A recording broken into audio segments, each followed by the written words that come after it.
తిరుపతి పట్టణ ప్రజలకు యేసుక్రీస్తు నామమున నా హృదయపూర్వకమైన వందనాలు తెలియచేస్తూ ఉన్నాను. మీకందరికీ క్రిస్మస్ శుభాకాంక్షలు. ప్రియమైన వారులారా, ఈ నెల 25వ తారీఖున జరుగుతున్నటువంటి క్రిస్మస్ ఆరాధనకు మిమ్మల్ని అందరినీ ప్రేమపూర్వకంగా ఆహ్వానిస్తూ ఉన్నాం. రండి, మనమందరము కలిసి యేసు ప్రభు వారిని ఆరాధించి ప్రభువుని గణపరుద్దాం. స్థలము నజరేయుడు ప్రార్థనా మందిరము, రేణుగుంట రోడ్డు, ఆపోజిట్ కళాంజలి, తిరుపతి. మరొకసారి మేము క్రిస్మస్ ఆరాధనకు మా ఆహ్వానములు తెలుపుతూ ఉన్నాం. ప్రతి ఒక్కరు వచ్చి క్రిస్మస్ ఆరాధనలో పాల్గొనాల్సిందిగా ప్రభు పేట కోరుచున్నాను. ఉదయం 10 గంటలకు క్రిస్మస్ ఆరాధన ప్రారంభమవుతుంది. క్రిస్మస్ ఆరాధన అనంతరము కేక్ కటింగ్ చేస్తారు. అలాగే మీకు అందరికీ ప్రేమ విందు కూడా కలదు. రండి, మనమందరూ దేవుణ్ణి గణపరుద్దాం. దేవునికి స్తోత్రం.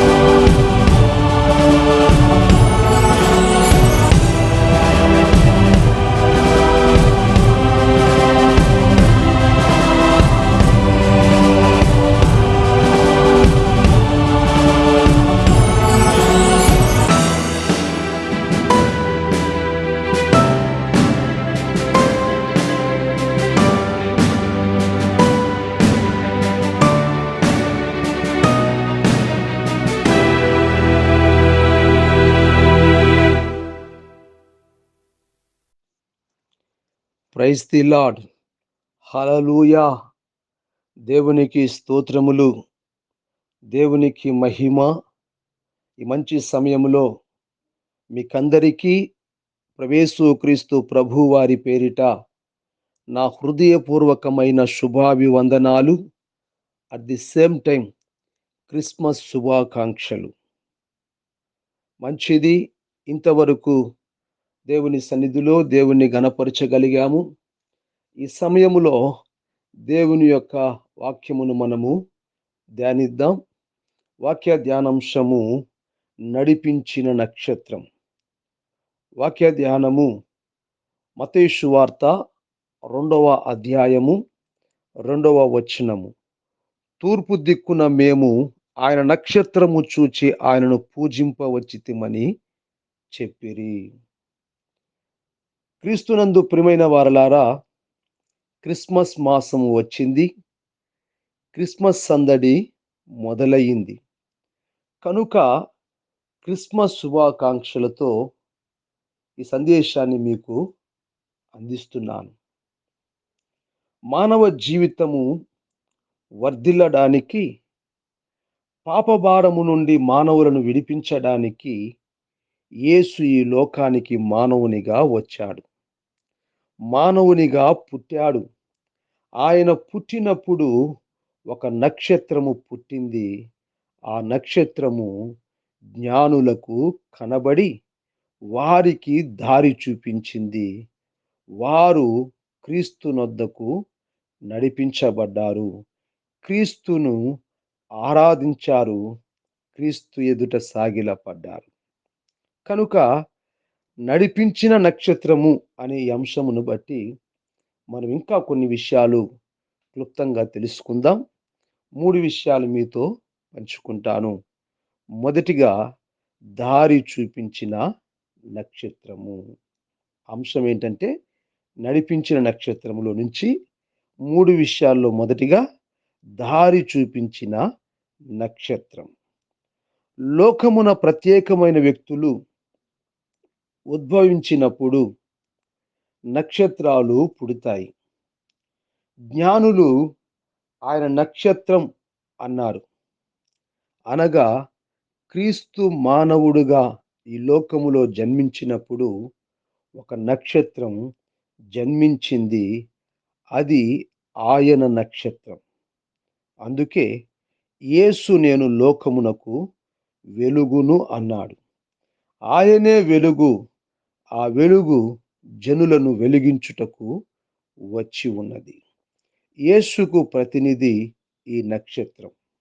ఈ నక్షత్రం వెలిగిస్తుంది, వెలుగులో నడిపిస్తుంది, వెలుగు జీవితాలలో ఆరాధింపజేస్తుంది. మొదట జ్ఞానులు యేసు ప్రభువును గురించి విచారించుటకు మొదట వారికి కనబడింది.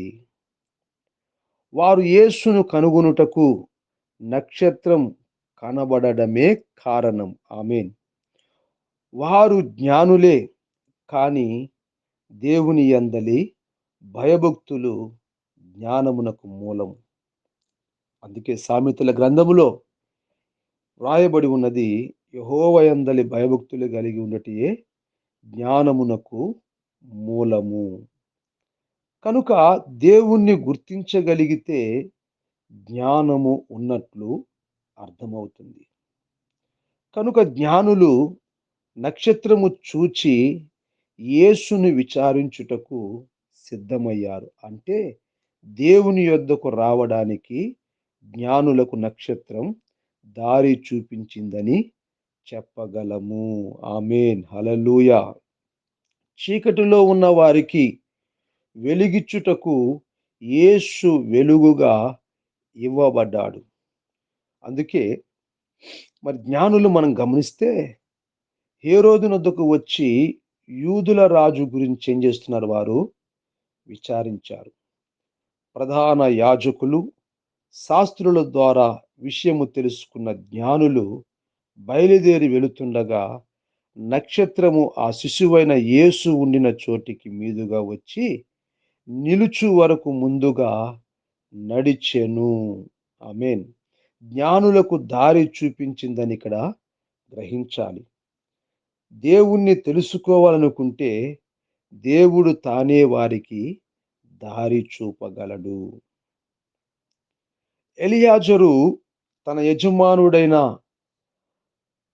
అబ్రహాము కుమారుడికి అనగా ఇస్సాకునకు భార్యగా రిబ్కాను తీసుకొని రావడానికి వెళ్ళి రిబ్కాను కనుగొన్నప్పుడు దేవునికి మ్రొక్కి ఈ మాటలు పలికాడు. నేను త్రోవలో ఉండగానే యెహోవా నా యజమానుని బంధువుల ఇంటికి నన్ను నడిపించెనని చెప్పుచున్నాడు. మార్గము చూపేది దేవుడే. అందుకే యేసు నేనే మార్గమన్నాడు. ఆ మార్గాన్ని చూపడానికి యేసు నక్షత్రం జ్ఞానులకు ముందుగా నడిచింది. దేవుడే ఎలియాజరుకు దారి చూపించినట్లు గ్రహించగలము. అంతేకాక నిర్గమకాండములో 13వ అధ్యాయము 21వ వచనంలో చెప్పబడినట్లుగా ఇశ్రాయేలీయులకు యెహోవా త్రోవలో వారిని నడిపించుటకై పగటి వేళ మేఘస్తంభములోను, వారికి వెలుగిచ్చుటకై రాత్రి వేళ అగ్నిస్తంభములోను ఉండి వారికి ముందుగా నడుచుచు వచ్చెను. 40 సంవత్సరములు ప్రయాణించిన ఇశ్రాయేలీయులు దేవుడు దారి చూపితేనే ప్రయాణము చేయగలిగారు. ఆమేన్. నెహెమ్యా గ్రంథములో కూడా 9వ అధ్యాయము 19వ వచనములో మనం గమనిస్తే, బహు విస్తారమైన కృప కలిగిన వాడై వారిని విసర్జింపలేదు, మార్గము గుండా వారిని తోడుకొని పోవుటకు పగలు మేఘస్తంభమును దారిలో వారికి వెలుగుచుటకై, రాత్రి అగ్నిస్తంభములో వారికి ముందుగా దారి చూపిస్తూ వెళ్ళినని వ్రాయబడి ఉన్నది. దేవుడు ప్రజలను విసర్జింపలేదు, పగలు రాత్రి వారికి దారి చూపాడు. మార్గము అయిన దేవుడు వారికి దారి చూపించాడు. ఆసాపు కీర్తనలలో 78వ కీర్తన 14వ వచనములో చూస్తే, ఇక్కడ కూడా వారికి త్రోవ చూపెను అని వ్రాయబడి ఉంది. దేవుడు మానవునికి మార్గము చూపడానికి మనుష్య కుమారుడుగా, దేవుని కుమారుడుగా యేసు అను పేరిట ఈ భూలోకమునకు వచ్చాడు. ఆయనను గురించిన జ్ఞానులు మార్గదర్శకంగా బయలుదేరి క్రీస్తుని కనుగొన్నారు. యేసును అంగీకరించిన ప్రతి ఒక్కరూ నక్షత్రం వలె ఇతరులకు మార్గము చూపాలి. ఆమేన్. ఆ పని చేయడానికి మనలను దేవుడు ఏర్పాటు చేసుకున్నాడు. ఈ క్రిస్మస్ వాతావరణములో దారి చూపే క్రైస్తవుడిగా నీవుండాలి. ఇంటిపై నక్షత్రం పెట్టుకుంటే అది క్రైస్తవ గృహమని జనులు గుర్తించి ఆ ఇంటికి వస్తారు. అలాగే మన జీవితాలు వెలుగుమయమైతే మనలను చూచిన జనులు దారి కనుగొనతారు. నక్షత్రం వలె వారికి దారి చూపగలవా? దేవునికి మహిమ కలుగును గాక. ఇక రెండవదిగా మనం చూస్తే దరికి చేర్చిన నక్షత్రం. మొదటి నక్షత్రం ఏంటి? దారి చూపిన నక్షత్రం. రెండవదిగా దరికి చేర్చిన నక్షత్రం. జ్ఞానులకు దారి చూపించిన నక్షత్రము వారిని గమ్యము చేర్చినది. యూదుల రాజు వద్దకు చేరడం వారి గమ్యము. హేరోదు రాజును అడిగారు, నక్షత్రము చూపిన మేము యూదుల రాజును పూజించుటకు వచ్చామన్నారు. వారు చూచిన నక్షత్రము ఆ శిశువు ఉండిన చోటికి మీదుగా వచ్చి నిలుచు వరకు వారికి ముందుగా నడిచినని మత్తయి సువార్త 2వ అధ్యాయం 9వ వచనములో చదవగలం. వచ్చి నిలుచు వరకు అనే మాటను గమనిస్తే గమ్యము చేరినట్లుగా గుర్తించగలం. సముద్రములో ప్రయాణిస్తూ గమ్యము చేరినప్పుడు దరికి చేరాము అంటారు. వారి గమ్యము నక్షత్రము వారిని దరికి చేర్చింది. క్రీస్తు వద్దకు నడిపించిందని గుర్తించుతున్నావా? నీతి మార్గమును అనుసరించి నడుచుకున్నట్లు ఎవరు అనేకులను త్రిప్పుదురో వారు నక్షత్రం వలె నిరంతరము ప్రకాశించుదురని దానియేలు గ్రంథము 12వ అధ్యాయం 3వ వచనంలో వ్రాయబడి ఉంది. నీతి మార్గమును అనుసరించడం అంటే దేవుణ్ణి అనుసరించి నడుచుకోవడం, అనగా దేవుని వద్దకు చేరడం. పరలోకములో ప్రవేశించాలంటే మార్గమైన యేసును ఎరిగి నీతి మార్గములో పయనిస్తే వారు పరలోకములో దేవుని వద్ద ఉండగలరు. మన గమ్యము పరలోకమే. మొదటి కొరింథీయులకు రాసిన పత్రిక 9వ అధ్యాయంలో 19వ వచనం నుంచి 22వ వచనం వరకు మనం గమనిస్తే పౌలు ప్రయాసం మనం గమనించగలుగుతాం. ఎక్కువ మందిని సంపాదించుటకొనుటకై అందరికి నన్ను నేను దాసునిగా చేసుకుంటున్నాడు. అనగా ప్రభు వద్దకు ప్రజలు నడిపించడానికి రకరకాల ప్రయాసాలు పడినట్లు గమనించగలము. తనను తాను దాసునిగా చేసుకున్నాడు. లోబడిన వారి వలె ఉన్నాడు. ధర్మశాస్త్రము లేనివాడుగాను ధర్మశాస్త్రమునకు లోబడిన వానిగాను ఉన్నాడు. బలహీనుడుగా ఉన్నాడు. ఏ విధము చేత నేను కొందరిని రక్షింపవలనని అందరికీ అన్ని విధముల వాడయ్యాడు. దేవునికి స్తోత్రములు కలుగును గాక. క్రీస్తునొద్దకు ప్రజలను చేర్చడానికి ఎంతో ప్రయాసపడ్డాడు. నక్షత్రము జ్ఞానులను క్రీస్తునొద్దకు చేర్చింది. ఈ క్రిస్మస్ దినాలలో మనము అలాంటి పని చేయగలగాలి. మనం పండుగ సెలబ్రేషన్ చేసుకోవడం గొప్ప కాదు. అన్య జనాంగము కూడా సెలబ్రేట్ చేసుకునే లాగున ప్రయాసపడ్డం ముఖ్యం. క్రీస్తునొద్దకు నక్షత్రం జ్ఞానులను నడిపించింది. మరి క్రిస్మస్ నీలో అలా చేయగలిగే గుణాలు కనిపిస్తున్నాయా? ఈ క్రిస్మస్లో నీవు అలా చేయగలవా? మూడవదిగా మనం చూస్తే దైవారాధన చేయించిన నక్షత్రము. నక్షత్రం జ్ఞానులకు దారి చూపి దరికి చేర్చడమే కాకుండా దేవుని కుమారుడైన క్రీస్తును ఆరాధింపజేసింది. అందుకే మత్తయి సువార్త 2వ అధ్యాయం 10వ వచనములో 11వ వచనములో మనము చూస్తే, వారు ఆ నక్షత్రమును చూచి అత్యానందభరితులై ఇంటిలోనికి వచ్చి తల్లి అయిన మరియను ఆ శిశువును చూచి సాగిలపడి ఆయనను పూజించి తమ పెట్టెలు విప్పి బంగారమును సామ్రాణిని బోలమును కానుకలుగా ఆయనకు సమర్పించిరి. జ్ఞానులను ఆరాధన చేయునట్టు నక్షత్రము నడిపించింది. సాగిలపడి పూజించి కానుకలు సమర్పించుట, ఇవన్నీయు దేవుని ఆరాధనలో భాగాలు. సాగిలపడుట అనగా సంపూర్ణముగా దేవుని ఎదుట బోర్ల పడుట, తనను తాను సమర్పించుకొనుట, ఆరాధించుట, ఆయనను పూజించుట, కానుకలు అర్పించుట కూడా ఆరాధనలో భాగమే. కనుక బంగారం, సామ్రాణి, బోలములను కానుకలుగా అర్పించారు. దేవుడు యేసు రూపంలో ఈ లోకానికి వచ్చాడు. ఆయనను పూజించారంటే దేవునిని ఆరాధించారని అర్థము. క్రిస్మస్ అనగా క్రీస్తుని ఆరాధించుట అని అర్థము. పండుగ చేసుకుంటారు కానీ క్రీస్తుని ఆరాధించరు. బాగా శ్రమపడి పండుగ వాతావరణమును తీసుకొస్తారు, మందిరానికి వెళ్ళరు. మందిరానికి వెళ్తే దేవుణ్ణి ఆరాధించగలరు, ఇంటిలో ఉండి దేవుణ్ణి ఆరాధించలేరు.